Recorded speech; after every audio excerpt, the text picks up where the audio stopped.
So because we have all had the chance to be inspired, because we've witnessed the potential of these young people, this is such a wonderful time to bring together a panel of leaders and have a conversation really on the topic of why is it important to involve youth in the innovation process from such a young age?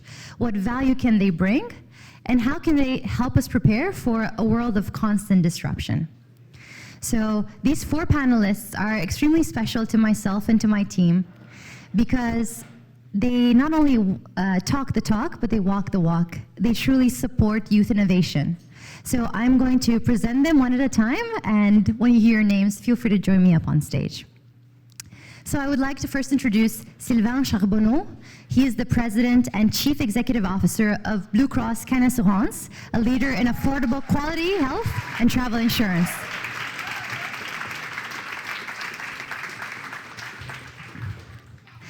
Next, I would like to call up Cindy Fagen, Chief Operating Officer, SAP Labs Canada, one of the world's leading technology companies. Thank you, Cindy.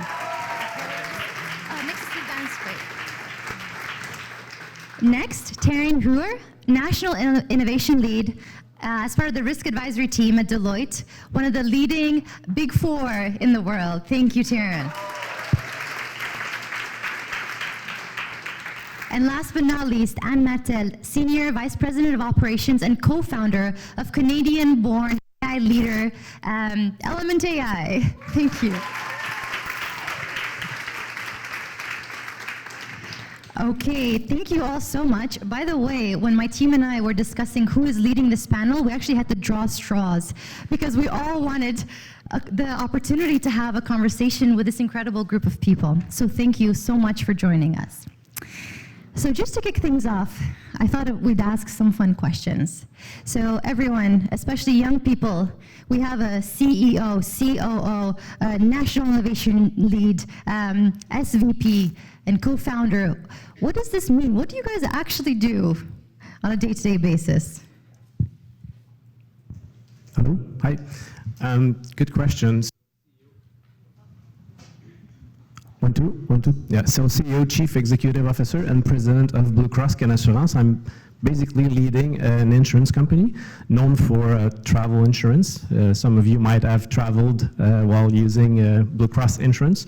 So I'm basically responsible to fulfill the mission of Blue Cross Canassurance, and I'm responsible to, I guess, align people in the company and make sure that the company has the talent necessary to fulfill the mission. So it's about making sure that I have the staff and that the staff is fully aligned on the mission and deliver on this mission. Thanks, Sylvain. Thank you, Sylvain. Cindy? CEO and now COO. There's a lot of letters up here, so let's demystify that. So my name is Cindy Fagen. I'm the COO, Chief Operating Officer of SAP Labs Canada. SAP is a company of 100,000 people globally. It was a startup once upon a time, so everything's possible. 5 gentlemen from IBM that dared do something different 47 years ago. Today we're 3,500 in Canada, and so I'm very proud to represent the lab. What that means is we have 3,000 people in Canada, and 90% of those folks are focused on the R&D and the research and development. So we employ the engineers and the developers that build solutions for the world right here in Montreal, in Vancouver, Toronto, and Waterloo. And as COO, well, I kind of do everything that Sylvain needs me to do as CEO in our different companies. And really, I show up every day and solve different problems through fantastic people in the spirit of helping our customers at a very high level. Okay. Hello. My name is Taryn, so I work at Deloitte, which, yes, is the largest professional services firm in the world. And I work in a group called Risk Advisory. So I know you guys have been focused on cybersecurity over the last couple of days, so that's something that my group would look at. And I run an innovation program for Risk Advisory in Canada, which basically means that we invest in new products and services for our clients and help improve how we do work on a day-to-day basis. So I basically run around and try and find ideas and make sure that they actually get to market. Thank you. Hi, so I'm Anne. I'm co-founder of Element AI. We're a 3-year-old startup. I guess we can say startup still. So we're Montreal-based, but we've basically, we were born global. We're in 5 countries at the moment, and we've scaled to around 500 people in those 3 years. So I manage that growth. That's the most active part of my work, the growth and the strategy of the organization. Thank you all. So these sound like very complex jobs. When you were in high school, when you were the age of most of the people in this room, what exactly did you want to be? And did you ever foresee that you would end up in these roles? To me, hands down, I wanted to be a forest engineer. I don't know why. I guess I don't know exactly what a forest engineer does even today. I think I wanted to be a forest engineer more because I wanted to avoid some things in life, like living in an office full-time or working on my computer full-time, and the idea of spending my life outside was appealing to me. But you know, I made different choices. I can't really remember why I didn't become a forest engineer. Now I'm an actuary, and you know, 90% of the population don't even know what an actuary does, and some people still that I'm an actor. So whatever. What did I want to be? Truthfully, I had no idea. Is that okay to say? I think that has to be said today. So if you're not sure, that's okay. And I'm still not sure. Is that okay to say? I think it's a continuous, I think that all the parents are going, right. I think it's a continuous process of learning and just being really open and showing up every day and saying, do I feel really good about what I'm doing today? And you know, continuing to be curious. I think that's what's really important, and not putting so much pressure on yourselves in high school to say, I need to be this, but do well in school and study. It's for the parents.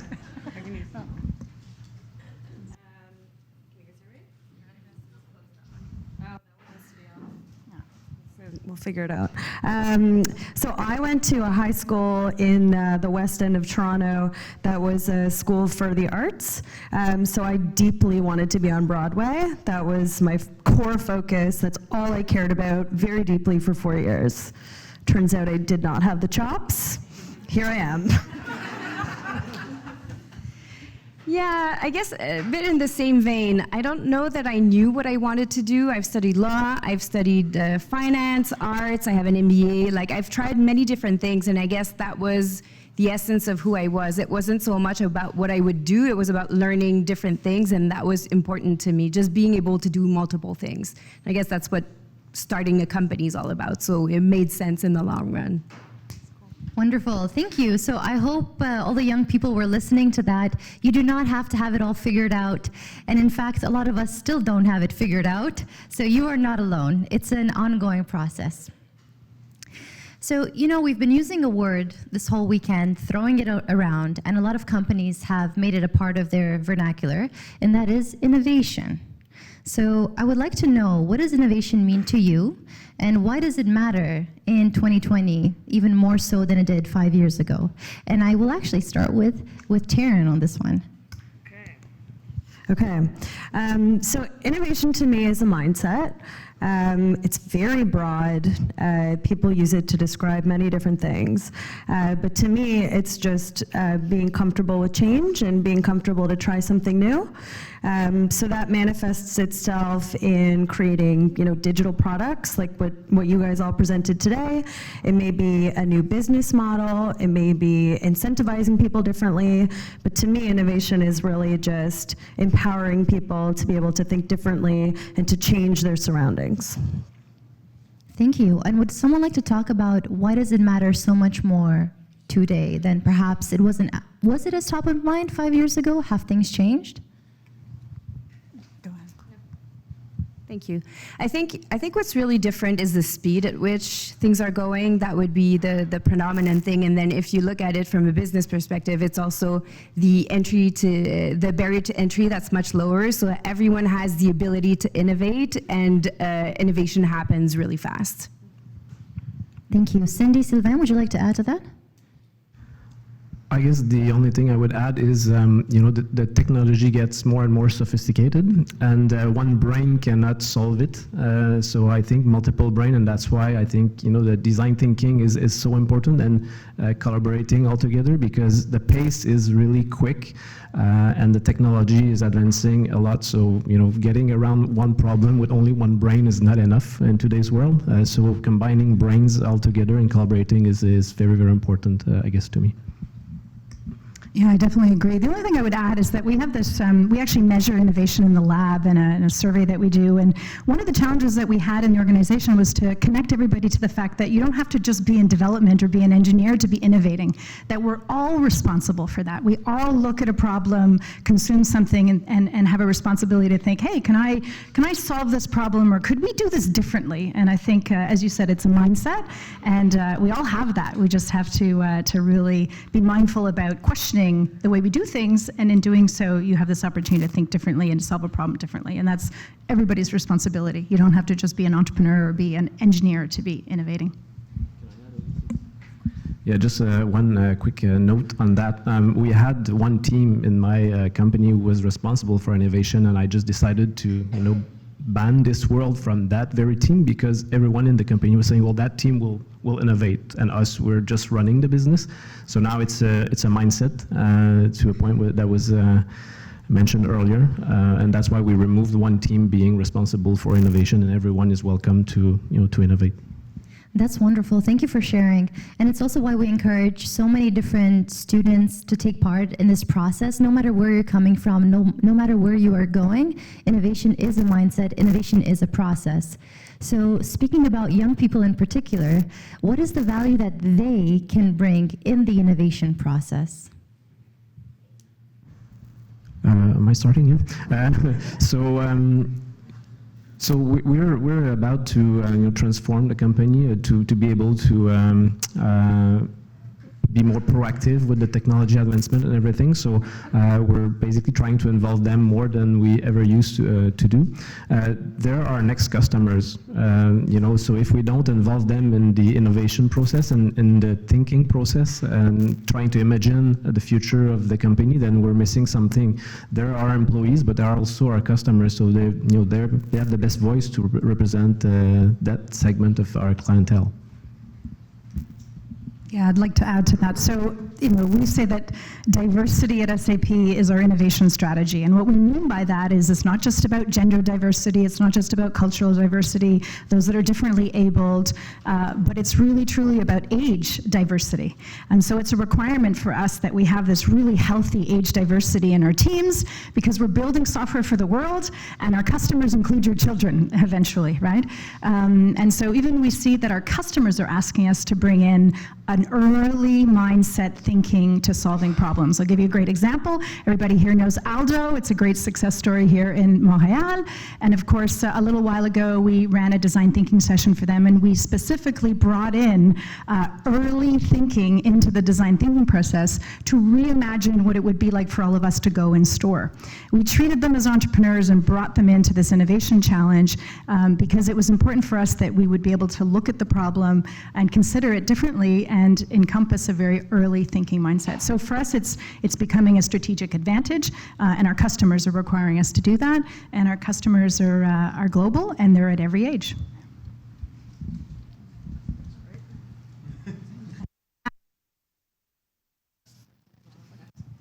Yeah, we'll figure it out before the end. So I guess just to add just a little bit on that, we have this same kind of mindset, and one thing that we do at Element is we involve them in asking them what the impact of our technology is going to look like. And that's something that's really interesting, because from a younger person's perspective, it spurs different ideas that we wouldn't even consider. So age is really, as you said, important, having diversity of age and just diversity of those perspectives, and what the impact is going to look like on someone who's a bit older but younger, and we all have a sense of what matters to us, and so getting that feedback is really important. Great, thank you. Anything to add, Taryn? Wonderful. I think we've covered it. It is clear that young people are needed, given how fast technology is evolving. The age gap, I would say, between generations is diminishing. because of the pace of change. So we really do need you. Abdal and I always say we feel old now, although we're not that old, but compared to you all, we are. And we need you. We need to work with you to find solutions, to look at the world from a different angle. So in our line of work, we see a lot of innovation competitions and startup competitions, case competitions at the university level. A little bit less so at the high school level, and even less when it comes to just the K, so the up to 7 years old. Why is it important to start a bit earlier? What are some of the advantages to having things like upGen at the high school level?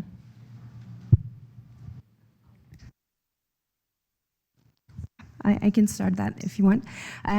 So I think that starting younger is teaching us how to collaborate. It's not so much about the outcome, it's about how we work together, and that's a skill that's really important that you should start learning much younger.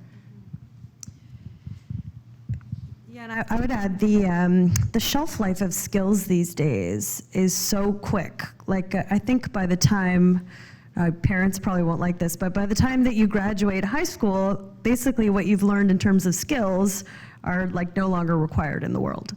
So the things that you need to learn at school are the soft skills that will allow you to be nimble and quick and creative in the real world.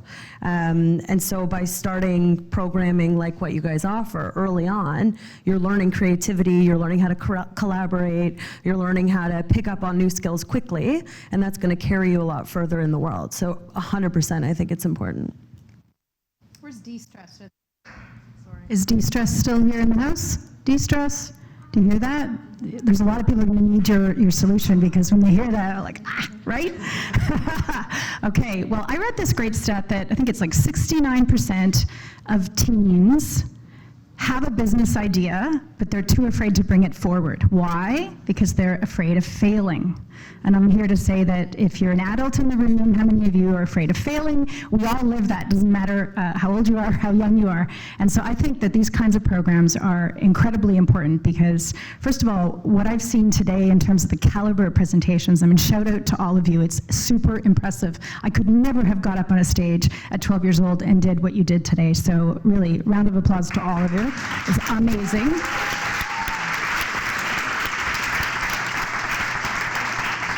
And I think that the opportunity with these kinds of programs to be able to give you a platform, to be able to present, to use your communication skills, to think about a problem differently, to come together with diverse groups, and try, maybe fail, learn. I think it's a fantastic thing, a skill to learn early, and it sets a mindset. And I can tell you, as we try to fill many positions at SAP, we're hiring engineers and developers, but we're also looking for mindset.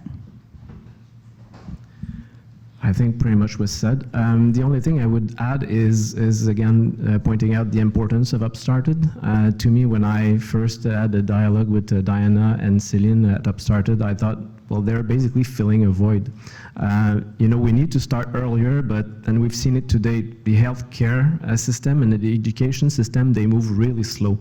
So we need to have companies like UpstartED that are kind of filling that gap and bring some education to high school that the government will take years and years to figure out.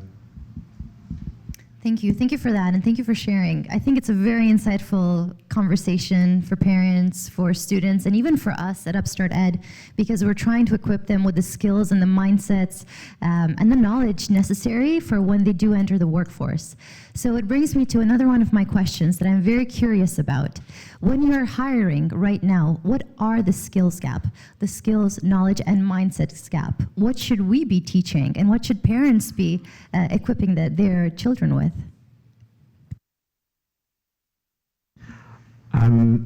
So I'm not as I guess technical as my colleagues. You know, I'm running an insurance company, and we're you know, the insurance space, we've been saying for years and years, you know, Yeah, mobile apps, yes, but not for insurers, you know.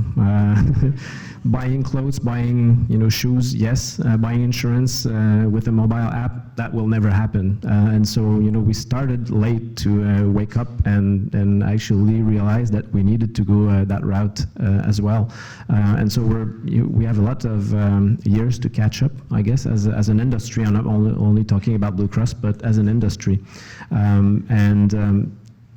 To go back to your question, we're basically trying to hire collaboration mindset, people that have been exposed to design thinking, that are multi-talented in our company, different ages, different backgrounds, and we're basically, you know, sitting down together and try to figure out where we're going from here. The mic's still on, so I'll keep going. Empathy comes to mind. We're looking for people that can really commit something with empathy, because we're asking them to think about a customer. So empathy is super important, and we can demonstrate that really, really young. I think also, yeah, just, you know, that fear of failure, that being able to just be persistent and keep going at something. And I think this sort of attitude of being able to say no to no, right? Because when you say no to no, then you come to a place maybe of thinking about a different solution. So that's super important as well. And communication skills, absolutely. Not just because in our case, you might never be speaking to a customer actually, but that communication between teams and that together with empathy is super important. Yeah, same here. The one quality I look for in the candidates that we hire is for grit, resilience. That's the number one thing I look for. For the rest, we're very flexible, but resilience is just something you need to have if you're going to be doing innovation and trying things. You need to be able to fail multiple times, not get discouraged, persist. So this is number one skill for me. Yeah, I agree with all of those. I would also say, so at Deloitte, we're traditionally seen as technical experts. You know, I'm an accountant. I came through the firm in a very, you know, traditional path. And more we're hiring what would be considered non-traditional for us. So a good example is we have alliances with a lot of organizations in Canada. We work closely with Element AI, we work closely with SAP. And so we now are hiring folks that, you know, traditionally would not have worked in, you know, accounting, but maybe they understand SAP. And so in order for us to work better together, we need to be coming to the table with, you know, skill sets that you guys would be looking for, and not just accountants and techs and bookkeepers, though we have those too. I want to add to that. That's absolutely true. I think it has to be said that success is not a linear path. I'm sure many of you have seen it.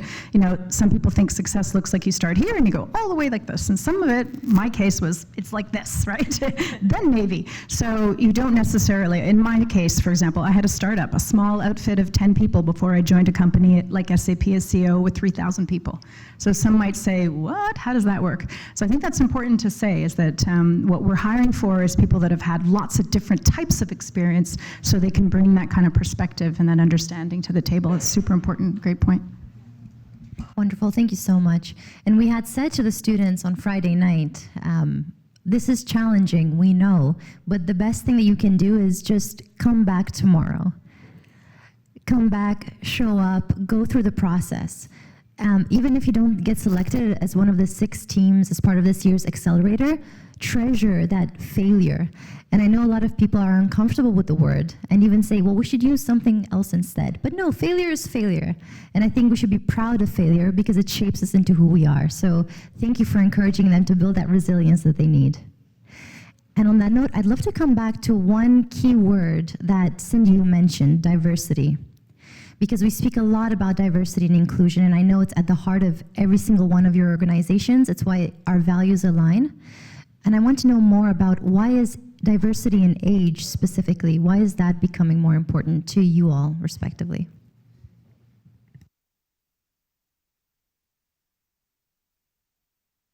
So for me, it's about speed.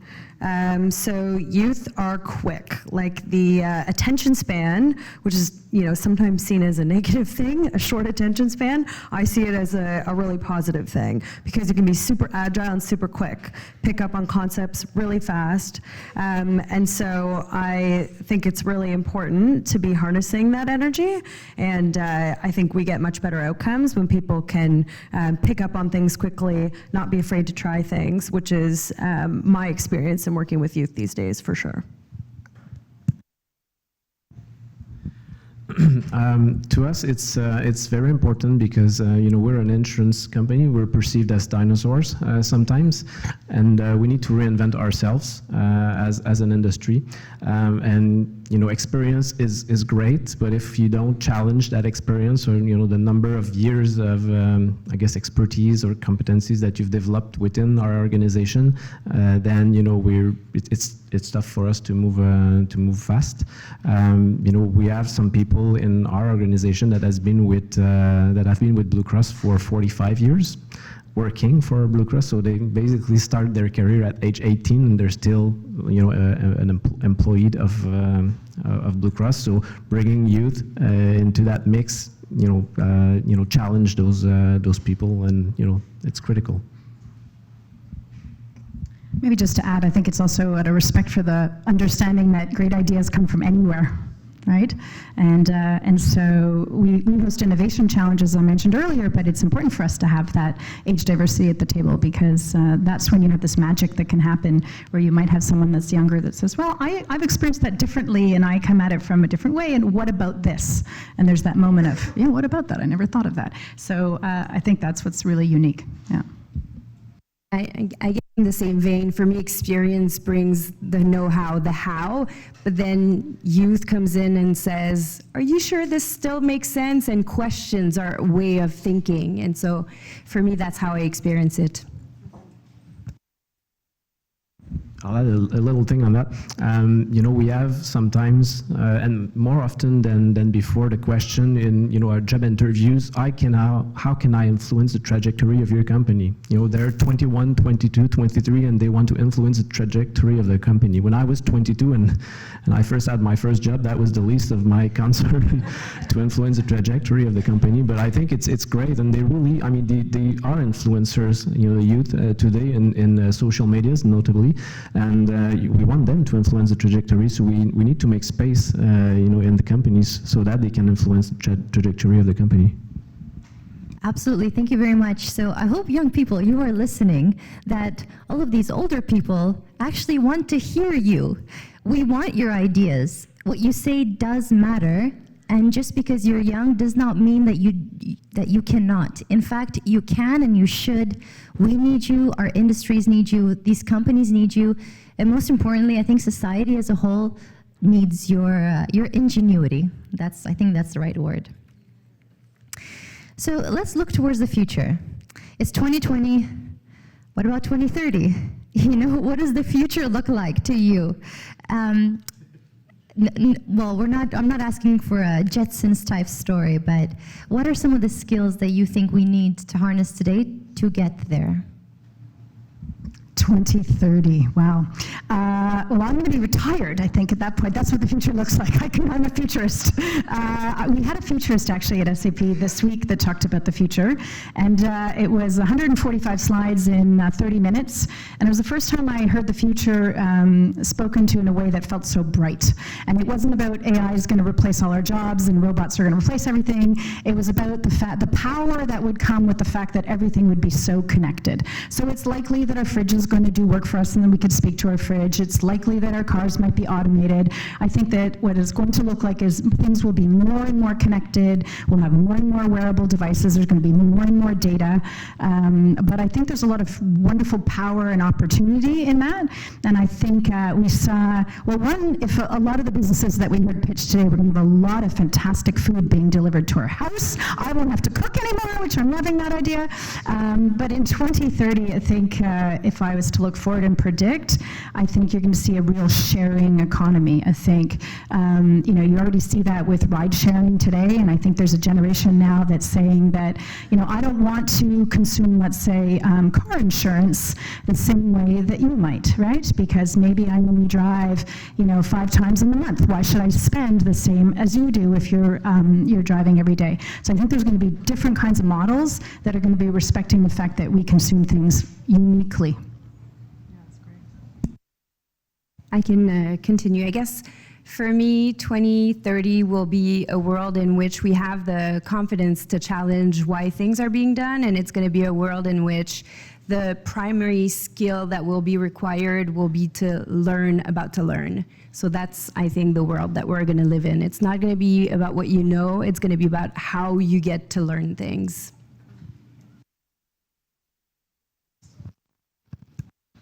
You got it? Go for it. I was going to say, just to build on continuous learning, I have a 12-year-old and a 15-year-old, and they're studying today. So kudos to the parents and kids that are here, because really, my kid should be here. It's incredible. But what I read was that Katie and Ella are going to live way longer than I will. So a 12-year-old will live, I think, to 103. So to your point, that means that an individual like that will be in continuous learning. Those models that we all knew, many of us here in the audience, where I go to school, I graduate, I get a great job, and I retire, that's not going to be the future, right? And so companies like SAP and Deloitte, et cetera, are having to look at how are we going to make it so in an organization that our employees can be continuously learning. And I think that that's going to be a big, big focus in the future, because we are going to live longer. And maybe I would add to that, so at Deloitte right now, if I serve a client, more often than not, the way that I bill a client is based on the time that I'm spending and the materials. So Taryn worked 5 hours, I charge you an hourly rate. I think by 2030, I hope that that model will largely be abolished, because I don't think it really has anything to do with the outcomes that we're providing. So I think that the way businesses interact and the way that consumers interact with businesses will be more outcome-based. So why would you care if it took me 4 hours, or if it took me 10 hours, or if it took me 1 hour, if you're getting the outcomes that you looked for? So I think certainly in professional services, that's the way that we're going, and we're investing in that at Deloitte. Things like managed services, or things like using, technology to provide faster outcomes.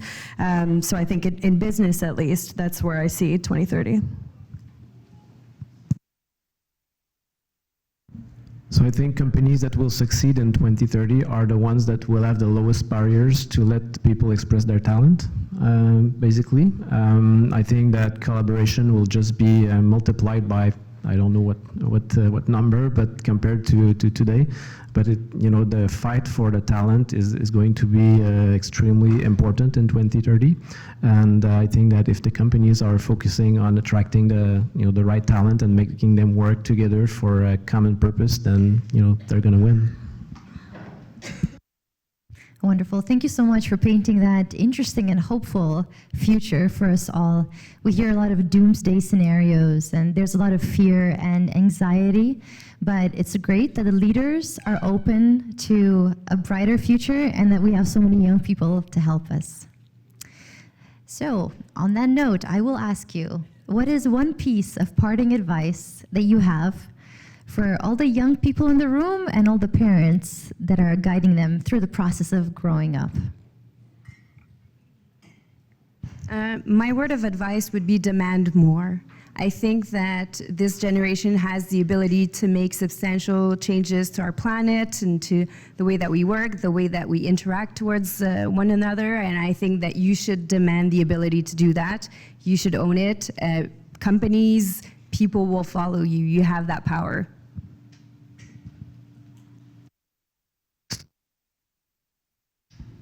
So it's tough to have only one advice, but I guess getting out of your comfort zone as many times as you can throughout your career is something that was really, good for my perspective. And create opportunities, to get out of your comfort zone would be to me one advice that I would give. And those opportunities will create more opportunities. And as you go, you go from imagining being a forest engineer to running a 500 plus employees company. Yeah, mine would be stay curious. I think that obviously there's curiosity in this room. You presented this opportunity, and these students are the ones that put their hand up to say, I'm all in. So my advice would be continue to stay curious, step up, say yes, go through a door even if it's super scary. So you might fail. Nobody will die from going through a door and giving something a try. You'll learn from it, you'll grow, and that'll just bring you to a new place.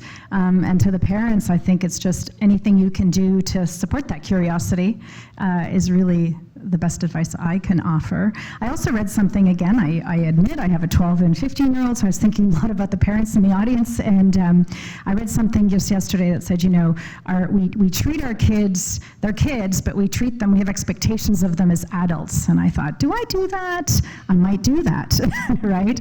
And I think that this opportunity feels very adult-like, but it's fantastic because it gives you an opportunity to just really grow into something at a really young age and try things that you might wait to do later on in life. Imagine starting a business at 12 rather than wait till you're 33. Why not? So nurture that and stay curious.